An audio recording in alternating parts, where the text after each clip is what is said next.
Air India എക്സ്പ്രസിന് തീപിടിച്ച് യാത്രക്കാർക്ക് പരിക്ക്. വാർത്ത വിശദമായി.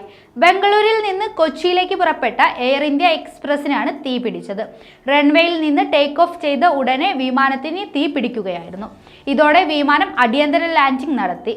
ബംഗളൂരു എയർപോർട്ടിലാണ് സംഭവം. വലതുവശത്തെ ചിറകിനടുത്ത് എഞ്ചിന് തീപിടിക്കുകയായിരുന്നു. ഇതിന്റെ ദൃശ്യം യാത്രക്കാരിൽ ഒരാൾ പകർത്തിയിട്ടുണ്ട്.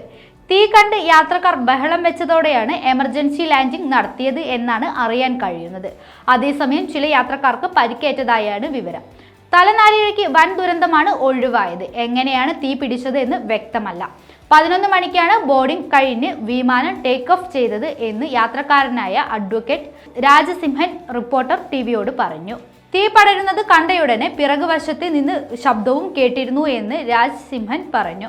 10 മിനിറ്റ് കൊണ്ട് തന്നെ എമർജൻസി ലാൻഡിംഗ് നടത്തി. എയർപോർട്ടിലെ റൺവേയോട് ചേർന്നുള്ള സ്ഥലത്താണ് ലാൻഡിംഗ് നടത്തിയത്. ലാൻഡിംഗ് നടത്തിയപ്പോൾ തന്നെ തീ അത്യാവശ്യം പിടിച്ചു തുടങ്ങിയിട്ടുണ്ടായിരുന്നു. പെട്ടെന്ന് തന്നെ എമർജൻസി ഡോർ തുറന്ന് എല്ലാവരോടും ചാടാൻ പറയുകയായിരുന്നു. ഇക്കാരണം കൊണ്ട് യാത്രക്കാരിൽ ചിലർക്ക് പരിക്കേറ്റിട്ടുണ്ട്. അവരെയെല്ലാം ആംബുലൻസിൽ ആശുപത്രിയിലേക്ക് കൊണ്ടുപോയി.